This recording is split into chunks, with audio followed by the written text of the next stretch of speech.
Truly premium audiophile brands are few and far between. Many companies claim to have premium pedigree, but they fall short in many ways. One of the companies that has maintained the higher cost and higher echelon status is Meze Audio.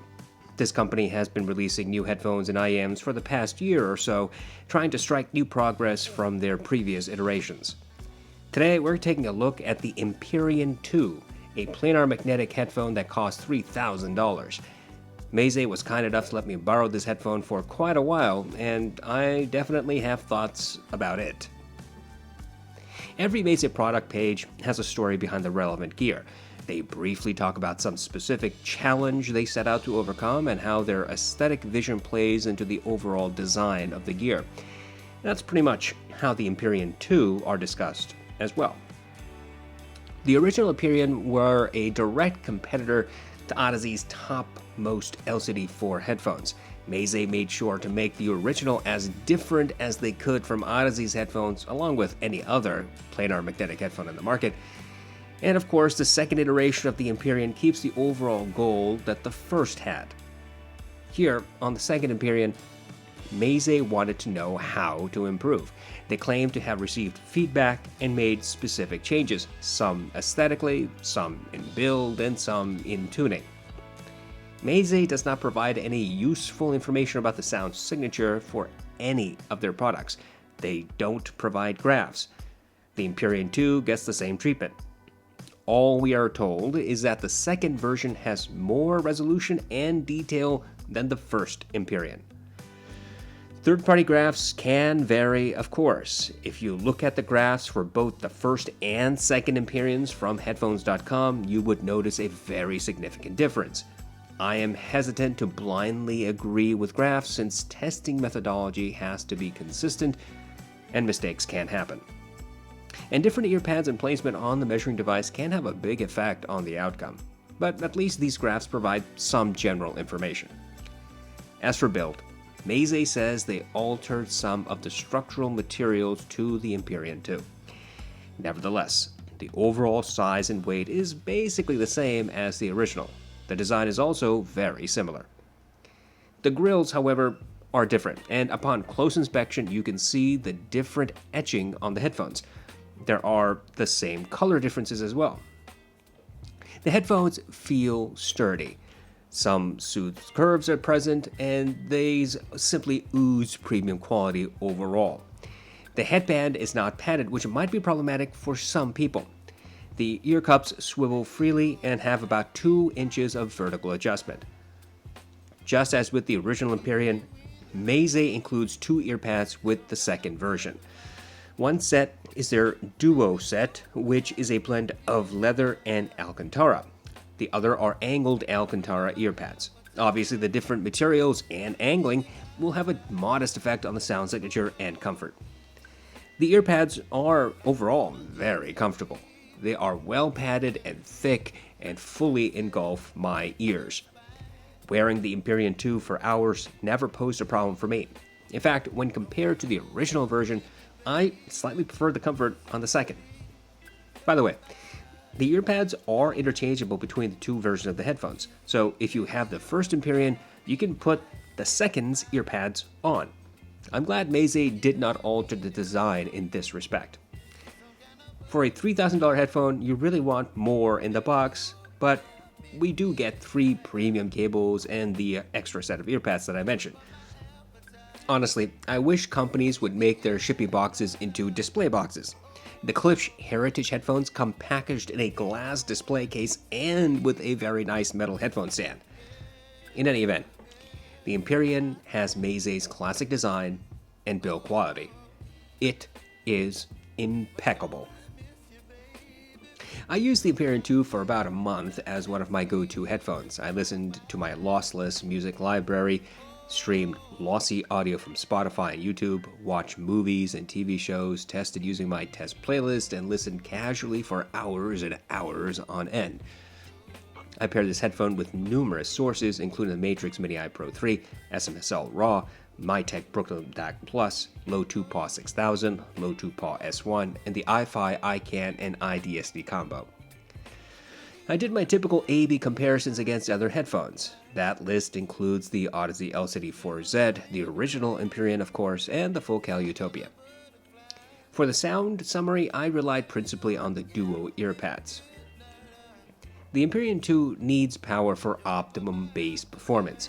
I noticed over and over again that unless I pumped up the volume on some of my sources, it was difficult to hear sub-bass rendition. For example, in Mountains by Hans Zimmer, the Empyrean provided the sub-bass rumble only after increasing volume to just above my comfort level. However, the second Empyrean did accurately recreate the bass in this track when properly amplified.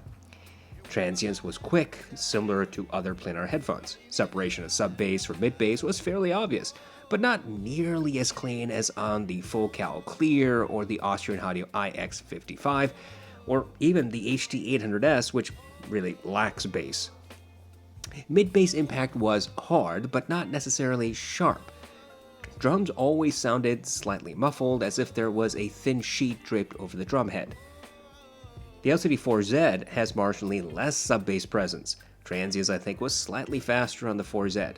Separation of sub-bass and mid-bass sounded similar between these two headphones. Drum strikes sounded slightly sharper on the 4Z. Overall clarity in this region was pretty much a toss-up. The original Empyrean has less sub-bass presence than the second version. Sub-bass particularly sounds rolled off, less obvious on the first version. Separation of sub-bass and mid-bass is slightly more clear on the second version, but bass transience is ever so slightly faster on the first. Mid-bass impact sounded similar. The Utopia has a very obvious bass roll-off, by far the greatest of the four headphones I compared here. This can be somewhat fixed with a generous application of EQ, but transience was faster on the planar headphones in this comparison, though not really by much.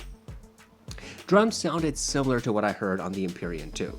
Overall clarity in this region was more obvious on the Empyrean 2 as well.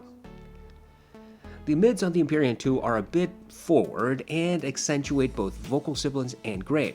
This is most obvious with female singers, though the recording methodology will have a very significant effect on how this is presented from track to track. Vocals stand ahead of all instruments and remain clear even in complicated mixes. In Why Am I Like This by Erland Gartland, the Empyrean 2 cleanly rendered the vocals. However, Orla's voice had a few decibels increase in sibilance. This was not sharp or distracting at lower or medium volumes, but at higher volumes this might pose somewhat of a problem for individuals who are very sensitive. In Want You Back by Haim, the Empyrean easily presented the three vocalists clearly even when they sang together with the instruments playing at maximum. Separation among all three vocalists was not any better than that on the Allo S5X, so don't assume that you will hear detail and separation as you would on the HT800S or Focal Clear despite the $3,000 price tag. In contrast, the LCD4Z has a greater emphasis in vocal grain and sibilance. Separation of mid-centric elements is about the same as on the Empyrean 2. Vocals tend to stand out a bit more on the LCD4Z, mostly because of that increased sibilance and brilliance. Details sound about the same on both headphones. The original Empyrean has noticeably greater sibilance than the second version of this headphone. The original's sibilance push is similar to that of the Audeze LCD-X, which has an arguably harsh rendition. Separation and detail with mid-centric elements is slightly more apparent on the original Empyrean, and vocals tend to stand out more on the original. But the second version of the Empyrean keeps vocals a bit further away from the ears, while the original version makes them sound fairly close to the ears. The Utopia also presents greater vocal sibilance and grain than the Empyrean 2. The Utopia's sibilance push is not too different from that of the LCD4Z and is considerably less than that of the original Empyrean. Mid-centric clarity is about the same between the Utopia and the Empyrean 2. Vocals stand out a little bit more obviously on the Utopia. The Empyrean 2 appears to have a close to neutral treble. There's a push in the low treble, but a flatter presentation in the mid treble and a roll-off in the upper treble. This creates an interesting mixture, especially in orchestral tracks. Brass and horns will retain their initial energy, but will not sound piercing or harsh. Group sets are clear and separate, each in their proper position, but individual instruments are lost unless they were recorded to be heard specifically.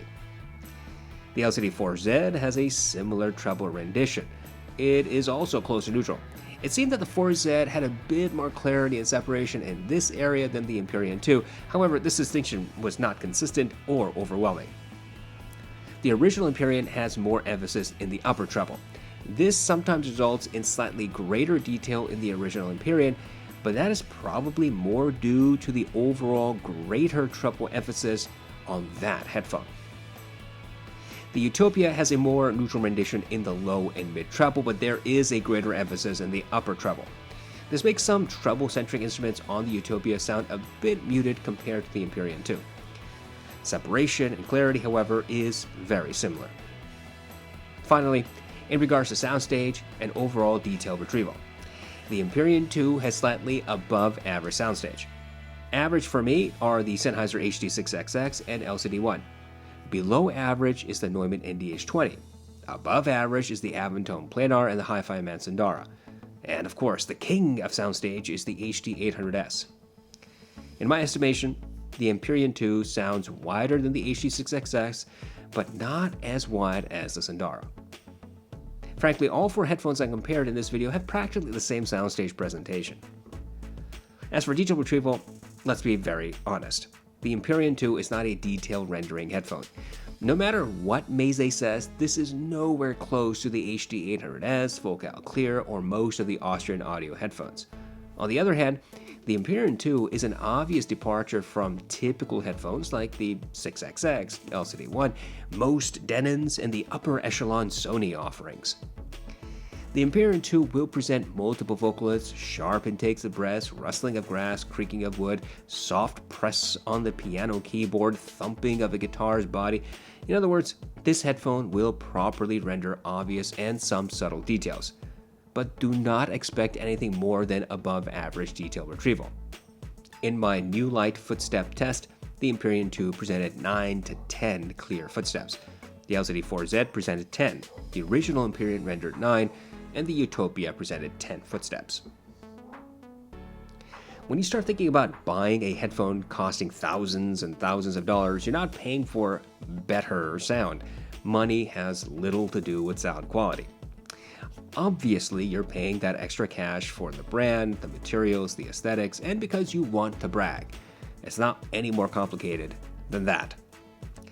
Here, the Empyrean 2 is not technically better than a swath of far, far, far cheaper alternatives. The Avantone Planar, Moondrop Para, Sandy Peacock, Birdynamic T1 2nd Gen, Birdynamic DT 1990, Denon D7200, all these headphones offer something technically superior to the Empyrean 2. More soundstage, a bit more clarity, more detail, more bass, so paying $3,000 for the Empyrean 2 will not give you the perfect headphone. At least, not categorically, and certainly not objectively. But the Empyrean is a very good headphone in its own right. It's absolutely a luxury product. I love this headphone's design, fit, build, comfort, and yes, even the accessories. I like Meze's company philosophy. This company tends to produce headphones that sound different from each other, and of course, from the competition. This version of the Empyrean is for those who want to splurge. Yes, there is a difference in tuning compared to the original iteration. If you already have the original and enjoy its sound signature, well, I really don't see a need to buy this newer version since you could probably EQ very close to what the second version offers. If, however, you are in the market for something in this price category, then I think the Empyrean 2 is a very good option.